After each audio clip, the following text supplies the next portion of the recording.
O Senhor esteja convosco. Ele está no meio de nós. Proclamação do Evangelho de Jesus Cristo segundo São João. Glória a vós, Senhor. Naquele tempo, os judeus começaram a murmurar a respeito de Jesus, porque havia dito: Eu sou o pão que desceu do céu. Eles comentavam: Não é este Jesus o filho de José? Não conhecemos seu pai e sua mãe? Como então pode dizer que desceu do céu? Jesus respondeu: Não murmureis entre vós. Ninguém pode vir a mim se o Pai que me enviou não o atrai. E eu o ressuscitarei no último dia. Está escrito nos profetas: todos serão os discípulos de Deus. Ora, todo aquele que escutou o Pai e por ele foi instruído, vem a mim. Não que alguém já tenha visto o Pai, só aquele que vem de junto de Deus viu o Pai. Em verdade vos digo, quem crê possui a vida eterna. Eu sou o pão da vida. Os vossos pais comeram maná no deserto, e no entanto morreram. Eis aqui o pão que desce do céu. Quem dele comer nunca morrerá. Eu sou o pão vivo descido do céu. Quem comer deste pão viverá eternamente, e o pão que eu darei é a minha carne dada para a vida do mundo. Palavra da salvação. Que as palavras do Santo Evangelho perdoem os nossos pecados. Mais uma vez, nós vamos perceber que Deus, ele sempre recorre ao ser humano, todas as pessoas, para que sejam esses mensageiros da boa nova de Deus no mundo. Nós vemos a primeira leitura, o profeta que está desanimado da missão. O profeta que não quer mais ir em missão, porque o sentido que o profeta hoje vem debaixo desse junípero, deita, começa a pedir a morte, é porque ele profetizou contra 400 profetas de Baal, um deus pagão. Venceu os 400. Porém, o rei Acaz está querendo persegui-lo, matar o próprio profeta. Olha, só Jesus que, quando sentiu que iam colocá-lo na cruz, que ele testemunhou mais ainda a sua vida de anúncio do Evangelho, porque o profeta desanimou. O profeta sentiu a fraqueza humana e com isso sentiu o distanciamento de Deus, fugiu de Deus. E é nesse contexto que Deus ele quer precisar do ser humano, porque vem ao encontro do profeta. E Deus vai alimentar o profeta com o pão e a água, nós ouvimos na primeira leitura. Elias toma o pão e a água, come, descansa novamente, depois o anjo toca: olha, levanta e come, porque ainda você vai ter que percorrer um caminho longo. Um caminho longo. Nós também estamos percorrendo um caminho longo, porque Deus pede a cada um de nós que lá no mundo nós testemunhemos esse Jesus. Nós levemos a boa nova, a mensagem do Evangelho, não só com palavras, com a vida. Jesus disse: eu sou o pão vivo que desceu do céu. Quem comer desse pão viverá eternamente. Então é com a vida que nós vamos ter que anunciar esse Jesus Cristo. E o Evangelho vem tocar nas nossas feridas. O Evangelho, Jesus vai dizer para nós: olha, por que vocês murmuram? E quantas vezes nós também murmuramos? Quantas e quantas vezes falamos contra Deus? Porque o problema que vem, pronto, parece que desaba o ser humano, né? Qualquer probleminha que aparece, desaba. E aí começamos a murmurar: por que Deus faz isso comigo? Por que nós estamos vendo isso acontecer e Deus não faz nada? Por que nós estamos no meio da pandemia e Deus não cura as pessoas? Deus não termina a pandemia? São as murmurações também do dia a dia, do cotidiano de cada um de nós. E olha, a mensagem do Evangelho, ela deve estar além dessas situações secundárias na nossa vida. Porque se Deus vem ao nosso encontro e pede para cada um de nós irmos lá fora para testemunhar com a vida, significa que Ele pergunta para nós assim: por que ainda há tanta guerra? Por que ainda há tanta pessoa com desigualdade social? Por que ainda está essa pandemia e você não faz nada? Inverte a pergunta, né? Volta para nós. Porque Deus quer precisar de nós, a missão é dele, sim. E Ele vai nos capacitando com o alimento, cada um de nós, para irmos lá fora testemunhar com a vida. Ele vai capacitando. Por isso que Jesus fala, eu sou o pão da vida. Quem comer deste pão, viverá eternamente. E a minha carne é a verdadeira comida. Olha como é que Jesus fala. No contexto dos judeus, comer da carne humana, o que é isso? É canibalismo?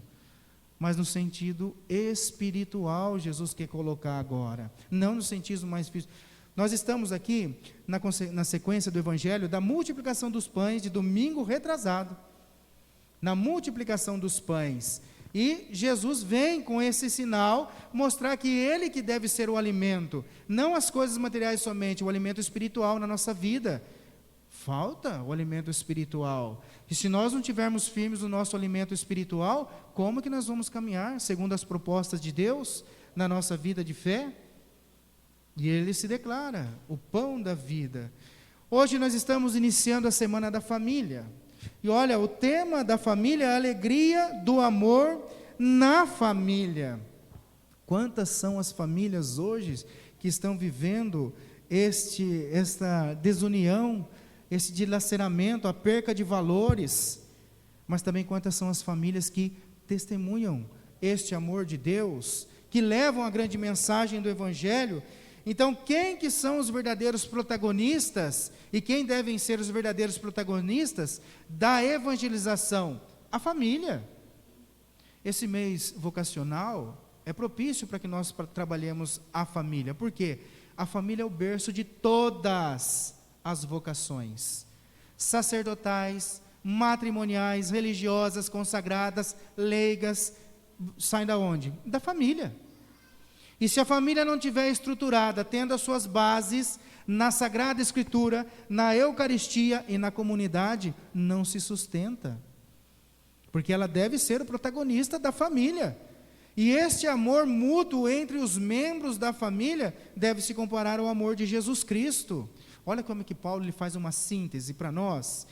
Paulo vai dizer na segunda leitura, vivei no amor como Cristo nos amou e se entregou a si mesmo a Deus por nós. Vivei no amor, como Cristo nos amou. Às vezes a gente fala da palavra amor aqui, mas a gente pega só assim, as coisas supérfluas. A palavra amor significa doar sangue, doar o sangue. Amor sangra, dói, fere, machuca. O amor da cruz. O amor da cruz foi o amor mais sublime que nós temos na história da humanidade. Jesus derrama o sangue por cada um de nós, a dor que Ele passou, o amor dói, o amor machuca, fere, mas nos garante uma alegria principalmente da salvação. Então a família, ela é o protagonista deste amor, porque é no berço desta família que vai sair estas vocações para o mundo. E a vida de família oferece a oportunidade de crescer no amor e no ideal da ajuda mútua. A família é a primeira igreja, a igreja doméstica. Pio XII já falava isso. A igreja doméstica é a família. E quando a família vive este amor mútuo, essa ajuda mútua entre os membros da família, isso acontece também na comunidade, na igreja de Jesus Cristo. E olha que nós não estamos falando de igreja templo, nós estamos falando de igreja comunidade, corpo místico de Cristo. E nós somos esse corpo místico. Então veja como se espelha a vida de família na vida de comunidade. Porque a igreja doméstica reflete na igreja que somos nós, corpo místico de Cristo. Então olha que grande graça que nós temos. Em continuidade com esta leitura de Paulo, acredito que a família deve cada dia viver neste amor, como Cristo nos amou. E viver no amor significa renunciar a mim mesmo, para que o outro possa receber as alegrias e as graças, mas deve ter uma reciprocidade, porque se eu renuncio a mim e o outro não renuncia, então não há uma reciprocidade, não há uma vivência de amor. E nós temos que buscar isto na nossa família, esta reciprocidade, mas para isso é necessário colocar uma pessoa, Jesus Cristo, no meio da nossa família. Porque quando Cristo está dentro da nossa família, nós vamos construindo a nossa família ao redor desse Cristo que vai nos sustentando. Então, amados irmãos e irmãs, nesta semana, no qual nós rezamos por todas as famílias, que possamos também nos identificar como a família de Nazaré. A família que teve Cristo no meio e, no silêncio do coração, anunciou com obras, com a vida, esse Jesus para o mundo. Que possamos também, como família, anunciar com obras e com a vida este Jesus para o mundo.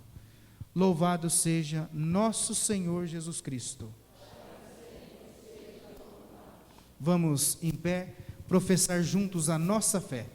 Creio em Deus Pai Todo-Poderoso, Criador do céu e da terra, e em Jesus Cristo, seu único Filho, nosso Senhor, que foi concebido pelo poder do Espírito Santo, nasceu da Virgem Maria, padeceu sob Pôncio Pilatos, foi crucificado, morto e sepultado, desceu à mansão dos mortos, ressuscitou ao terceiro dia, subiu aos céus, está sentado à direita de Deus Pai Todo-Poderoso, donde há de vir a julgar os vivos e os mortos.